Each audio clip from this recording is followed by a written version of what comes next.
Whereas here, you'll notice that this piece that we've trained out, it has thicker bark. It's obviously not from last year, but it is not as thick as this bark here. So that's actually 1 year old or 2 year old wood now. So one of the things that's actually useful to start figuring out is this is 1 year old bark. Notice how there's really no thick striations in it. If you're unlucky enough, you'll have bark that did not ever actually properly lignify and is still semi-green. That's just bad wood. It didn't lignify at the end of the season. You'll get that if the season ended too quick for you.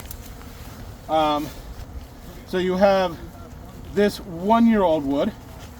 You'll have your cane that you put down from last year. That's 2 year old wood. And then you'll have older wood. And the actual age of the wood doesn't necessarily matter all that much. Once it's older than 2 years, it's just old wood. Now, when we're doing the cane pruning, there's a couple things we want to remember. Remember I was talking about apical dominance when we were talking about having 2 different cordon levels? That also matters here with cane pruning, because if we put canes at different heights, you'll also get that apical dominance. But also, if you were to say take a shoot from up here and try to, this one isn't horrible, but if I were to try to wrap this around this wire here, notice that it would come up and then go back down. So even just having that bump there is enough to start causing issues with the apical dominance. So you want to make sure that everything, if possible, you keep everything below your cordon wire or your main wire here. So when possible, you keep everything below. If you notice, a lot of this stuff actually was kept at or below, so it's quite useful. The next thing is to start looking at the growth and picking out shoots that are decent in size and growth potential. So when looking at them, you want something that is about the thickness of a Sharpie.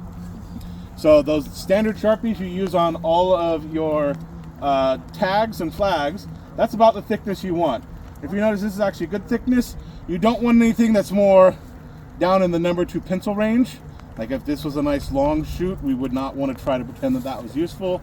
And you don't want anything that's too thick.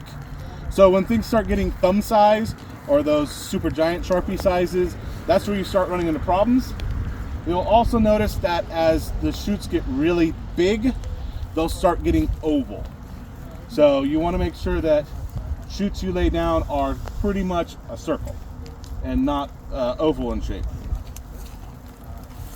Now, first thing we kind of want to do is get rid of last year's if there's nothing useful on it. So this was last year's. This is a decent shoot, but I've already mentioned it's too high. And if we notice, we have 3 other decent looking shoots that are below it and all look good. So I'm going to cut through that and start getting rid of pieces to eliminate quickly that.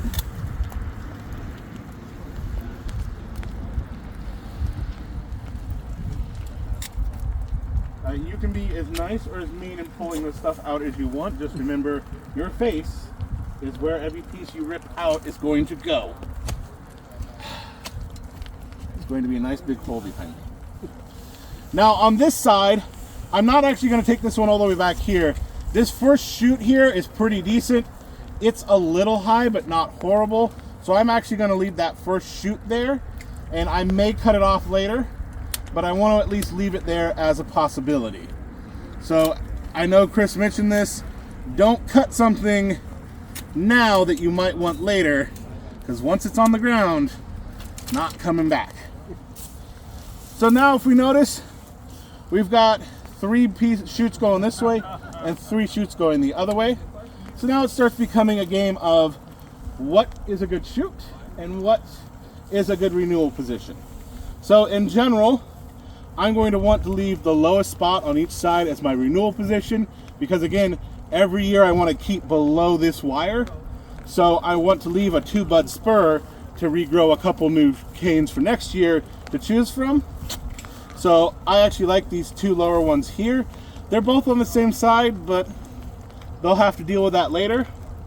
And I'm just going to cut those to 2 buds. I'm going to pretend that's the second one for now, and that's the second one for now.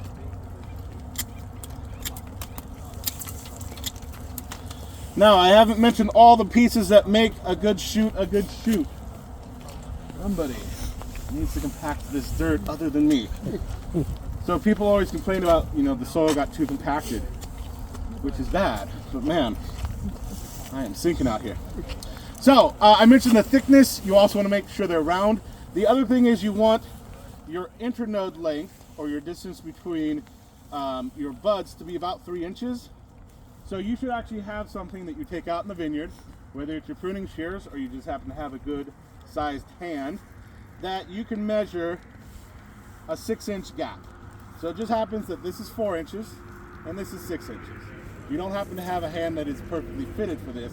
You're going to have to bring something out like a pair of pruning shears. And you can see that this distance here is a little under 4 inches, and 2 of them is just about 6 inches. So 3 plus 3 is 6, so this is just about 3 inches each. That's perfect growth length. So I really like this one because you got 3 there, you got 3 there, 3 there. So this is a nice cane, and it's still low down. So I'm actually going to leave this one as my cane for next year. Now, as you're doing this, it is helpful to clean everything off. It makes it easier to wrap, and it's actually easier to do 2 vines at once and get this stuff out of the way as you're going. And 1, 2, 3, 4, 5, 6, 7, 8, 9, 10, 11, 12, 13, 14, 15. Now I'm going to 15 because that's what we do for Thompson. I will have to cut them to size afterwards. One of the best tricks you can ever learn. Here is your bud. It's facing that way. That's number 15. That's what I'm cutting to. Again, we'll probably have to shorten that in a few minutes because I'm obviously past the midpoint. So this is the first bud I want to cut off. Notice the bud is facing this way.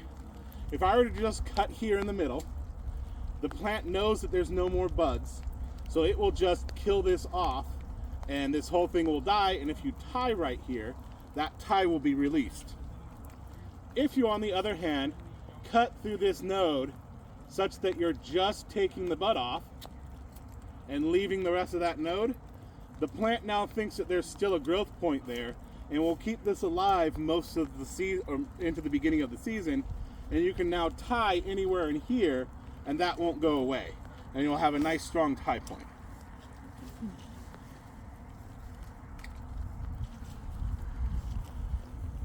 So depending on your growing system, depends on how many canes. If you notice, all these have 1 canes. Welcome to Napa, where we only want 3 tons to the acre. So I'm actually just going to take this other one completely off because I really like that 1 cane.